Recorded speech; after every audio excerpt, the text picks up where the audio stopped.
Good morning to our Zambian viewers, and good night and good afternoon to the others in the diaspora. We don't know exactly where you are, but welcome to this special program.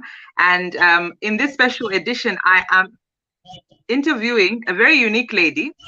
I know we term careers such as has and call them non-traditional, but I think that the narrative really needs to change. We shouldn't even have traditional and non-traditional jobs. So we're calling it non-traditional jobs because that's the terminology that's used. But this particular unique lady does special jobs that we, as I say, term traditional. And I'm going to ask her to introduce herself. So Sarah, welcome. And you could tell us a bit about yourself and what you do. Thank you, Mwelwa. Is it good evening, good morning, good afternoon, and good night to our viewers? My name is Sarah Bweupe, and I'm a carpenter. I stopped calling myself a female carpenter because that just sounds off. So I'm a carpenter by profession. And I'm a mother, I'm a wife, I'm a sister. I think that's my little background. So I'm specialized in fitting of built-in kitchens and built-in wardrobes, not just ordinary kitchens.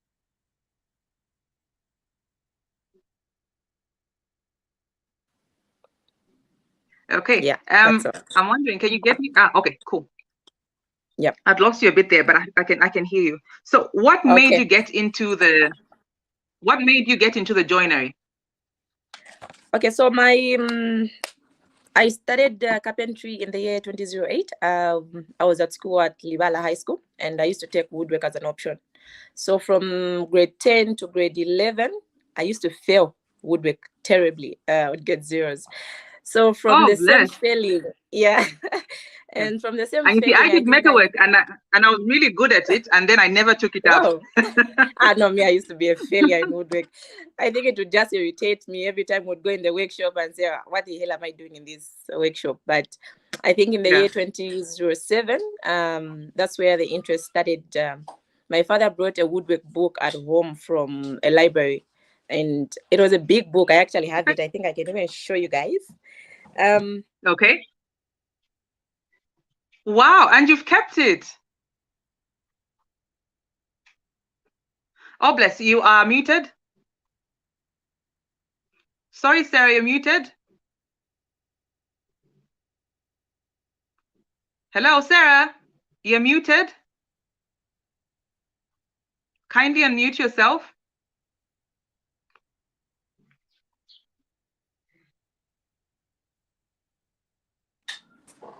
You can get there me you now? go. Sorry, you had muted yourself. Yes, now I can get you. Sorry, I was receiving a call. Oh, okay. Okay. Yeah. So I developed interest in the year 2008 when I was in grade 12. I would go to school in the morning, knock off at 12, and go to a skills vocational training center in Chawama. That was a push. We used to call it papush. So I did carpentry for 6 months there. Instead of 6 months, I actually learned carpentry for the whole year. And I wrote the same month that I wrote my grade 12 at Livala. I was at Livala High School, actually. A 2008 exit. Yes. So I wrote my grade 12 and my first carpentry exam in the year 2008. So what prompted me to do carpentry is I just wanted to be different, because all my peers would say, I want to be a lawyer, I want to be a nurse, I want to be a doctor. And I said, let me try to be a little bit different and do carpentry and see where it would take me. And here I am 14 years down the line and still pushing. All right. So I would equally ask, what has been the hard parts of this career? The first hard part was being accepted. Everyone would say she's a carpenter, and they say that's a dull man's job. And why is she doing carpentry? She's been to school for 12 years. Where would she go? What will carpentry give her? Would she succeed? I think being accepted in society was tricky the first few years, including some of my family members. They'll say, you're wasting your time, do something else. Yeah. But I got the biggest support from my father. He actually escorted me to enroll at Kuchawamoko Push, and we went there with him. He paid my fees. So he used to pay my school fees and my carpentry fees as well. So my support came from my father. After that, after I wrote my exam and my carpentry, the following year, I went to enroll at Lusaka Vocational Training Center to upgrade. So I got a G7 certificate, then and went on to get a craft certificate at Lusaka Vocational Training Center. So acceptance and tools. So people like me, you train us, you give us a skill. You know, for us with skills, we don't need loans. People would say we need youth empowerment. Us, we don't need money. What we need are tools and projects. So you train us, give us the tools, just a few tools to start with. And then after we have the tools, then give us the projects. Give me 10 doors to fit, I'll do it. Give me roofing, give me ceiling, a ceiling project. Give me a kitchen cabinet project. From there, that's when I'll pick myself up. But if we are not supported with projects and tools, I think that's where most people give up and just say, wow, I think this skill won't take me anywhere. Yeah. So for me, I think that's where I feel like I haven't hidden my distaste for empowerment, because I feel like it's like somebody just giving you and then go on and do, but I think skills are supposed to like open your mind up. And you are genius enough. I mean, if you get a skill, there's a geniusness to you, and you can go and find your space in the market. But I think the current structure, well, we'll see how it works. But I think, like you say, that's an eye-opener where you say, look, just give me the skill and give me the tools. Are the woodwork tools easily accessible? Are we able to get them within Zambia? I think the domestic ones are easily accessible, but the industrial ones, or the tools that I'm using now, they're quite pricey. So just a youth from a compound, like where I come from Chawama, today is trained in carpentry, and then they tell that person, go and now do your thing. They wouldn't afford a drilling machine. A drilling machine would cost 1,800, 3,500. But I'm just from college. I don't have the resources. I don't have the money. I don't have a project. How do I get a drilling machine? So if NGOs or the government would visit these vocational schools and donate some tools, hand tools, electrical tools, it would help. Like, I leave the institution with one drilling machine, one hammer, a measuring tape, I think we would be encouraged. For me, it was tough because I had to use my first money from my first project to buy those tools. So if my clients didn't give me a down payment, I think I'd be struggling and convincing people that I'm a carpenter. Yeah. Because I think what you've said is so important. I always remember doing metalwork, and I had access to books, so I knew what tools are supposed to be for, but they never were. All I remember for my metalwork actually is the filer and the filer and you know that thing that holds onto the table where you can put your tool. The clamp. The clamp. Yes, the clamp.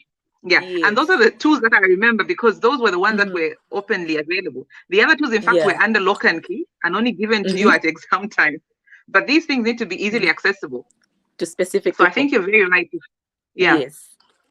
I think you're very right on that one. And then, so go ahead. If we get the support, we're given tools. After the tools, give us just 2 or 3 projects, then we'll start selling ourselves. Because mostly when someone says, Sarah, I want you to do my kitchen, they'll ask reference. Whose kitchen have you done? What are the reviews? Are people happy? So if I don't have the right tools for the right job, I think I wouldn't do a good job. Yeah, absolutely. So out of your job, how many people have you employed? Currently, I have 4 youths, 2 brothers and 2 nephews at the moment. So I was hoping like I would get massive support, like I would get more people, especially girls. I would really want 2 or 3 girls in my group, but looking at the support that I'm getting, I think I wouldn't want to get a lot of people and then I fail to pay them. So I pay my guys per project. So say, for example, we have 2 kitchens. Once the project is done, I clear them. I pay my taxes and the journey continues. Yeah. And I think one thing I've really loved about your guys and why I've really asked is because I know that they're your brothers. And sometimes I've even seen your dad doing some tailoring work with you. And that's just and beautiful. So far, yes. Yeah. Yes. So I love that because I look at it and I think, well, your family said that this wasn't a good job, but now it's offering your jobs to even your nephews. So that's something that's really good. No, thank you. Yeah. I would equally ask, on the level of acceptance, do you think over the years we are getting there where people are able to accept your job as a woman, or you're still being judged? I think at the level I'm at, I don't even have to sell myself. I would be walking the street and say, hi, Sarah. And I wouldn't know who I'm greeting. And they say, we see you on Facebook. We've seen people recommend you. We've watched you on TV. I think the acceptance is 200%. I've been accepted. And from my experience, I think when I started this kitchen cabinet fitting on Facebook, I think I was the only noisy lady. I used to post my works even if I didn't get any likes. Yeah. I would post 2 likes after 2 days, sometimes no likes, but I continued posting. And to my surprise, the postings that I did, I encouraged other ladies also to take up skills. I've seen a lot of ladies now doing kitchens. I've seen a lot of ladies doing electrical, doing plumbing, bricklaying. So some of them would even come to me and say, every time I saw your post, you would encourage me to pick myself up and get a skill as well. Yeah, so I think the society in Zambia is now accepting ladies it's now accepting as ladies who are doing male-dominated careers. So I think we've been accepted. So far, so good. So good. That's absolutely recommendable. I think a change in perception works for everyone. I know sometimes it feels like you're not supporting your fellow ladies, which is what a lot of people in Zambia say. We're not supporting our fellow ladies. And you have to prove yourself before. Yes. But one of the things I've realized, the Bible gives a very good explanation. It says you're never appreciated in your own town. And you've got to prove yourself. Even for people to appreciate, you have to really prove yourself. But I think as women, we have not yet realized that we have to prove ourselves before we get the support from our own people. I think we think just because you're a woman, I've got to support you. And it explains why we maybe don't even have a female president, why there's a struggle because you have to prove yourself. But if you're an embarrassment or you fall short and a woman feels embarrassed by your presentation, then they pull back and they don't support you. And it's not that they don't like you. They just know that it's the weight of a woman in a particular position is so heavy. It has to really prove. On the other hand, I think equally when you're talking about being accepted, one of the things that I found is that whenever you are in a male-dominated job, It's the males that essentially either don't open the doors or they open the doors for you. So I don't know what has been your experience, because I know in one job that I did, one of the questions I'll get is, "Are you married?" and when I say no, then I'm bankulapo. But if I say yes, then they take me on a little serious, and I'm thinking, what has the man got to do with it? Yeah. So what's been your experience? I think on the male side, my experience has been, I'm married. I've been married. This is my 10th year being married, and my husband has been very, very supportive. I think it's rare you'll find a man marry and accept a lady who's normally working with men, and mostly clients are males. So that jealousy part will be there, and they'll say, "Oh, that client is your boyfriend," or that man is doing that and that. I think with my husband, he's been very supportive, and how I wish a lot of men out there would support their women and push them. Me, I've been pushed by my father, by my husband, my brothers. I think I'm surrounded by men, so the support from men has been very great.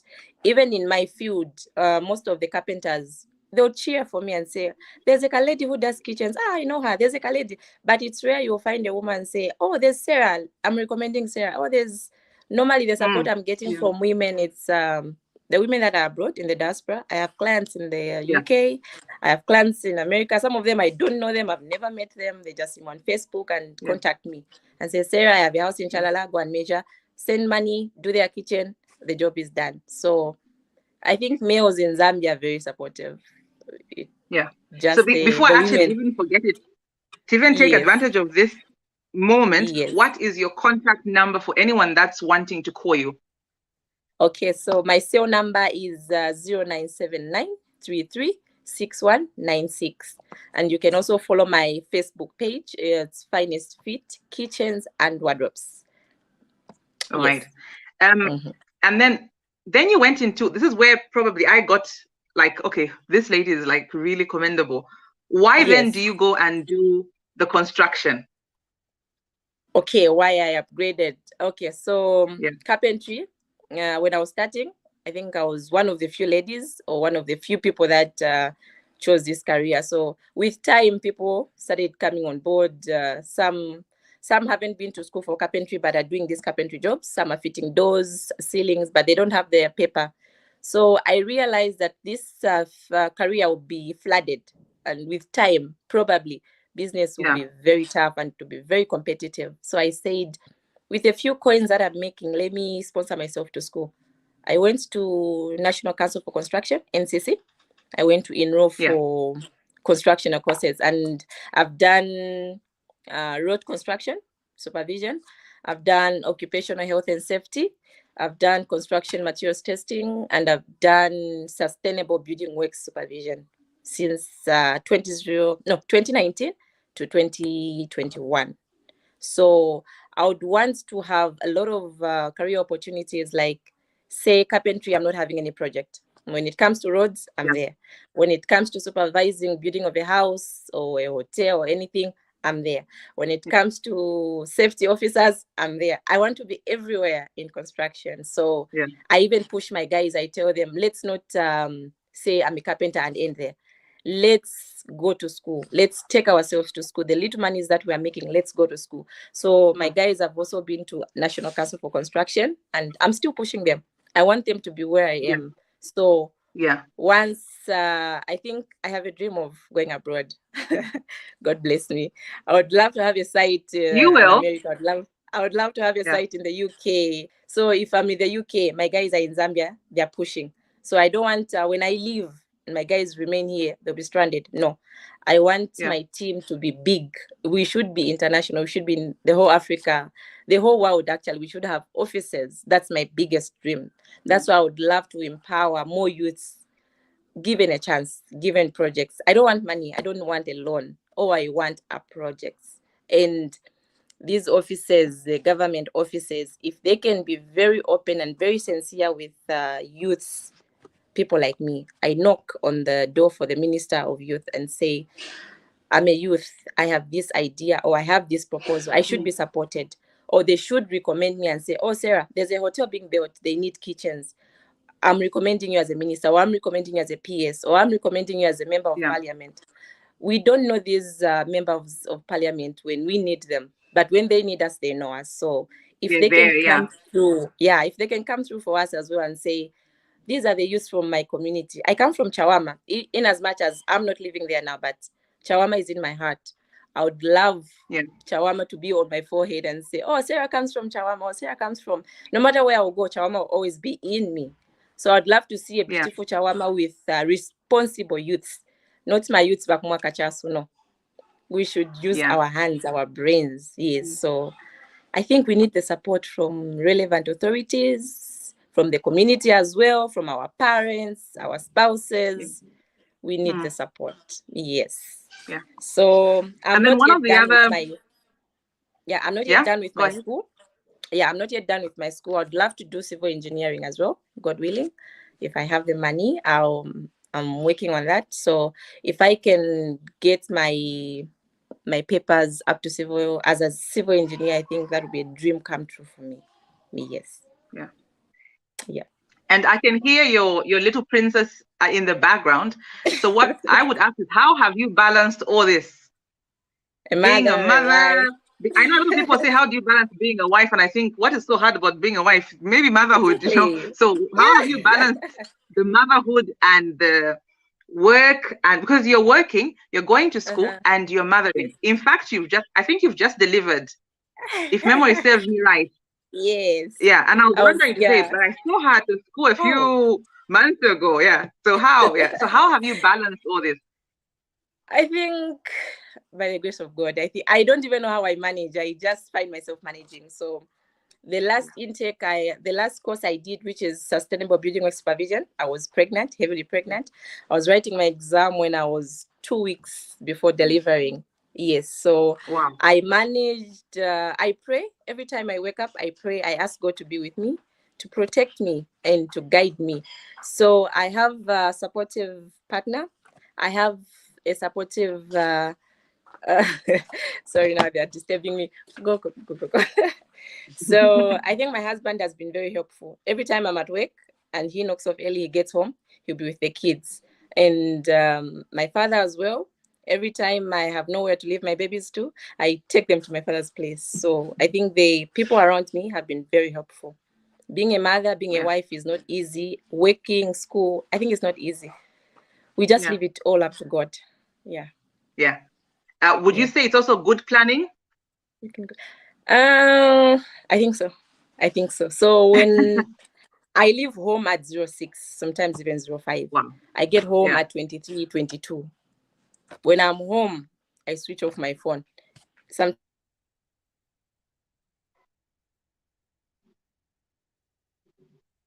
Sarah, we're calling you, wanted to give you a job you miss. I said, okay, sometimes I'm human.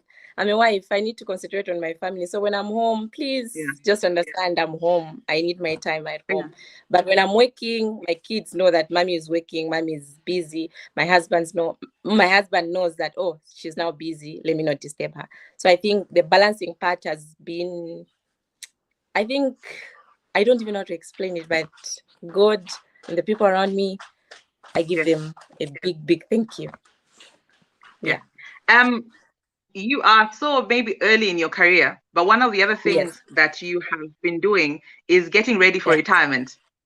And I've seen a bit of faces here and there where I'm like planning. So the question I'll ask you is, why are you planning for retirement when you're so young? Which is very rare for a lot of us. At this moment, you're just enjoying your life. You're not preparing for retirement, but you are preparing for retirement. So why are you preparing for retirement? Okay, so I think the planning for retirement, I started when I was, actually, I didn't even say, I've worked, before I opened up my business, Finest Fit, I've worked for several companies. 2014, I worked for Timber City as an interior designer.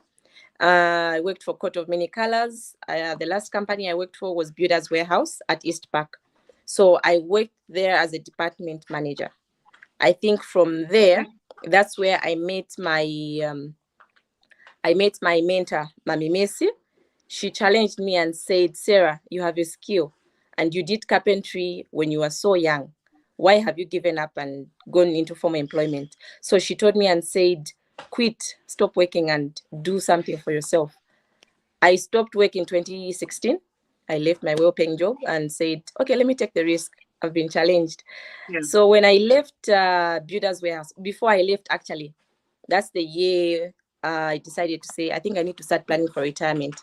These jobs, they are hard jobs. You know, lifting heavy stuff, you won't lift when you're 60 years, when you're 50 years, you'll be tired. So you need to rest. Yeah. That's when my husband and I decided to get a farm. We got a farm, and that was in 2016. After that, 2 years later, we said, no, I think rent was, you know, sometimes we don't have jobs. My husband is a mechanic, I'm a carpenter. So sometimes you have projects, sometimes you don't have projects. Then we said, let's get a plot. We got a plot, we paid for it until it was complete. Then we started building, and people were saying, at your age, why are you building? What's the rush? You need to have fun. You need to go out, party, travel. And we said, time for traveling, time for partying will come later. Better we build and our kids are safe. Even when we are not working, when we are both at home, we know that we are safe. We have a roof over our head. So we built a house. We're not renting anymore. Thanks. We would love to say thank you to God and the people that gave us support. So the little monies that we were making, we were banking, keeping. So we built our house and moved in. I think we've lived in our house for a year and I think 1 year, 5 months now. So we're not yet done building. God willing, we'll build some more. And I'm sure people would see, people would see, okay, these are little people, these are small people, and they're building. And say 10 years from now, I have 10 houses. My husband has 10 houses. No one will come and say, where did you get the money from? I'm sure everyone around us is seeing how hard we are working. Yes. So I think retirement should not start at 50 years. We shouldn't start planning for retirement at 50 years. I'm 30 years only. I'm a landlord. So if I can manage being a landlord at 30, meaning even you, anyone else can do it. Yeah. Let's plan early. Yeah, stress-free. Very stress-free. I like that part because I think it's not very common in Zambia where you're thinking. And in fact, I've seen already that I think it's NAPSA there's a discussion going on where NAPSA wants to be releasing some of your monies earlier, and there's a debate where people are insisting, no, people are not financially disciplined, they're just going to waste the money. Then there's another group that is saying, no, we're supposed to use the money when we have the strength. When I'm old, what business am I going to do? And I think it's exactly what a testament for what you're doing. If you get ready when you're younger, it's a whole lot better than you having to wait when you're older and you have ailments and all sorts of things. Yeah, so for us, when we are 50, when we are 65, I think that's when we'd love now to start traveling to Dubai, traveling to the UK, having fun, because we know that we've invested and our kids are safe. Not when I'm 60 years, I start worrying, what will my kids eat? Or rent, where will I remove the rent? So 50 years should be time for enjoyment. Below 50, let's invest, let's sacrifice. Slaying doesn't end. Dressing well doesn't end. Amen. It doesn't. So the little money that we make, I think, let's invest. A lot of people laugh at me and say, why do you dress like this? I always wear a work suit, bikilons, sometimes a head wrap, sometimes I have dreads. So people would say, but Sarah, you have money. Why are you dressing like this? Well, sometimes I would be broke and people would think, oh, Sarah has money. Oh, Sarah, sometimes I'm broke. No project for 3-4 months, but no one would know because at least I'm not paying rent. At least the only money that I'll be struggling with is maybe money for school fees or money for food. We are not stressed like my fellow age mates would be. They'll be looking for rent. They'll be looking for a lot of things on them. So I think investing early is healthy. I think I'll forever be young. I won't grow old. Yeah. And I think the idea, this is where I find that maybe we're a little conceited as youth in Zambia, because we think that the idea is to look rich and not to be rich. Because when you're rich, I've always asked a lot of youth and I say, look at the richest people in the world. Are they showing you that they're rich or they just are rich? In fact, sometimes you're looking at the basic t-shirt. Quite right, might be a designer t-shirt and it's a little expensive, but somebody's in such a basic outfit that you would never know they are rich if you just saw them and you didn't know their name. And there are so many people who are like that. And I think when we change that outlook, mindset. And I'm thinking maybe the source of this mindset is supposed to start from our schools. where we shouldn't even be grading jobs to say about woodwork, this is a poor man's job, about metal. I remember being in a class, you can imagine I did metalwork and technical drawing, and then I moved schools off the Copperbelt to Lusaka. And when I get to Kablonga girls, the girls are not doing metalwork and technical drawing. And then it's like, oh, go to the boys' school for their classes. And I'm thinking, the walk, the Kablonga stretch. I'm thinking, so I should be walking from here to go to the boys' class and then come back and think, like, let me just change my courses. So I changed my courses because of that. But it just made me feel really awful that there's a mindset that we really need to change. I don't understand why there would be a girls' school and not have technical subjects. Yes. So so that's the trajectory that needs to change. Yeah, I've actually seen a debate on Facebook, on social media, people saying these courses or these subjects like woodwork, metalwork, art, they should be compulsory. Like in our time, it wasn't compulsory, it was an optional. So you'd either pick it or drop it. So some of my classmates actually dropped woodwork. Some never wrote the exam because they would say, where would woodwork take me? Or where would metalwork take me? But look at where it has taken me. From 2008 to date, I'm still with that woodwork. And this same skill, like the Bible says, your gift will help you meet great people in society. So my gift, my skill has made me meet, I think, powerful ladies, powerful people that I thought I never dreamt that I would meet. I've met the First Lady, Mrs. Esther Lungu. I've met people like Brenda Mutemba, Muzokanji for the Push Women Awards. Oh, and I actually got an award from Push Women Awards in 2018. Those were the first awards, and it was a surprise for me to be picked. I didn't know how I was picked, but I was picked as the first recipient in the construction category. Then 2 years later, I got another award from Zambia Women Graduate, recognizing women in construction. So if I can be recognized, I come from the compound, I come from the ghetto. If I can be recognized, what can stop you being recognized if you picked a career that is different from everyone? I'm not saying being a doctor or being a lawyer is bad. Not saying everyone should take their children to do carpentry or metalwork. No. But when a child comes to you and say, Mommy, I want to be an actor, don't shout at them. Just guide them and tell them, if this is what you want to do, I'll support you. If I wasn't supported, I don't know how my life would be now. I think I would be doing something that I don't enjoy. But what I'm doing, I love. I have passion for it.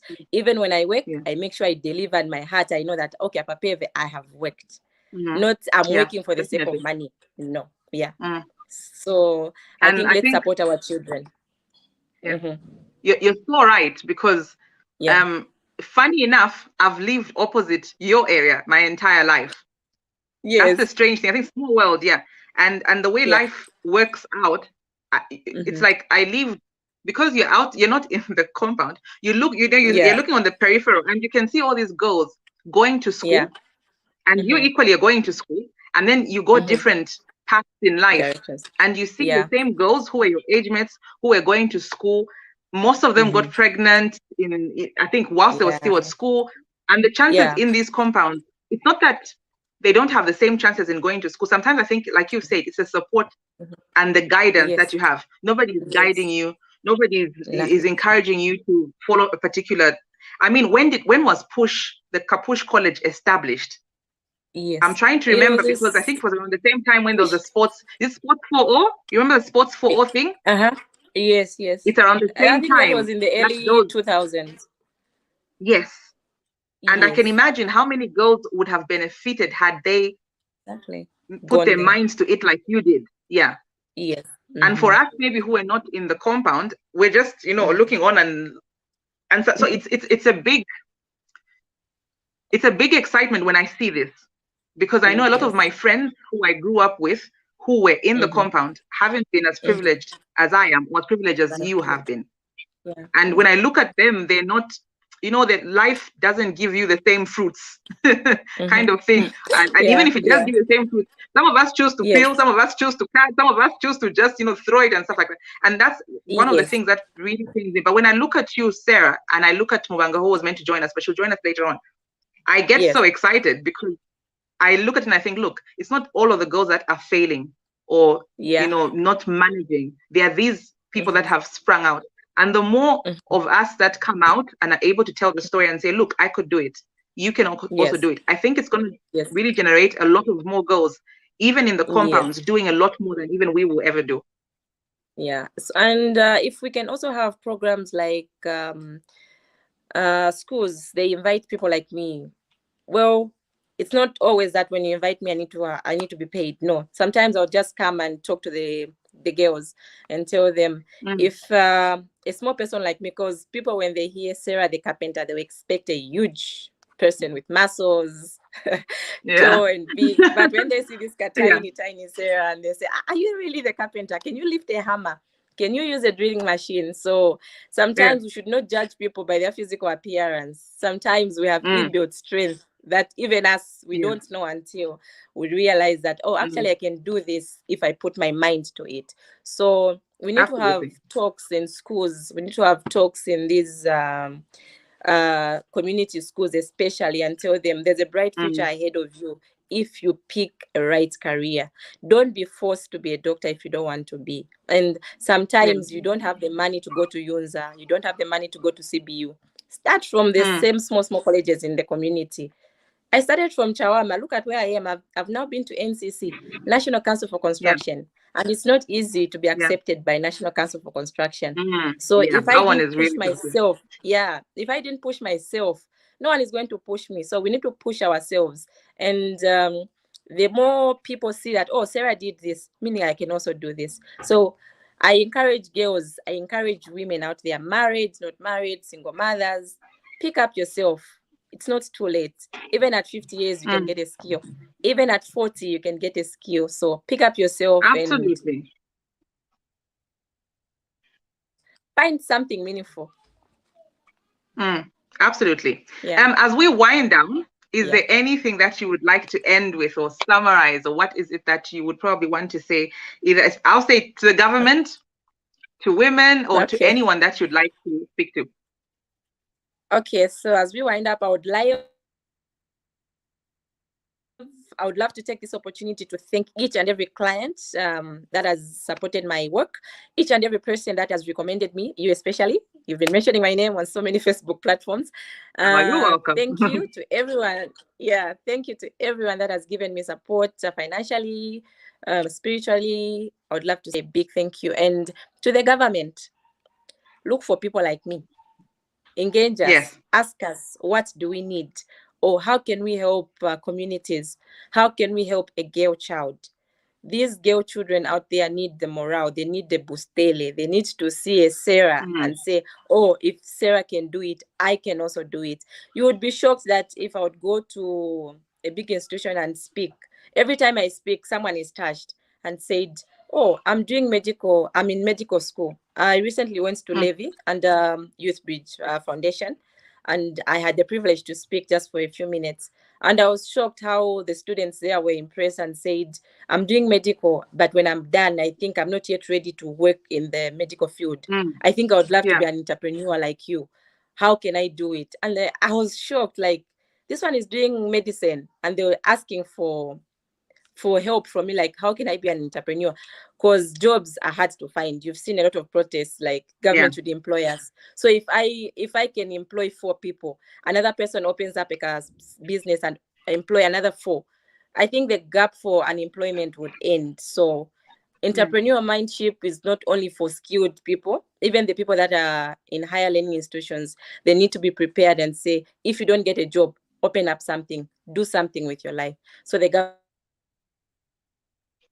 has a lot of work to do. They should engage people like me, engage people like you, to find out, like, what do youths need? What do women need? So when you build a woman, or when you teach a woman, I think you educate the whole nation. Yes. I think that's all. Thank you for this Sarah, great opportunity. thank you so much. You're welcome. Thank you so much. This has been very insightful, and I've enjoyed interviewing you. I know it was like we struggled at the beginning, but this has been really insightful. And thank you so much for humoring me and agreeing to this interview. And I'm wishing you all the best. And I know I will be calling to say, come and do my kitchen anytime soon. I'm looking forward. Okay. Indeed. Thank you so much. Okay, thank you. To our viewers, thank you so much for listening in and watching in, and thank you for the comments. I've seen quite a few comments. Somebody has a very interesting comment here, Bweupe, that says, "What's so hard about being a wife?" You ask. So I'm wondering. I think that humor. Somebody wondered exactly what is hard about being a friend to somebody. So we have really nice comments. Congratulations, baby sister, from Nikki Johnson. Salome Zulu Mwale says, very informative and encouraging. Hopkins MC Pemba, very impressive. So this is generally the view of the comments that we have. So this has been a very insightful conversation. And a lot of people are saying, keep up the good work and keep it up. And I think the sky is the limit for you. So I'm super proud of you, especially that we're from the same neighborhood. So thank you so much. And have a good day. Thank you, Sam.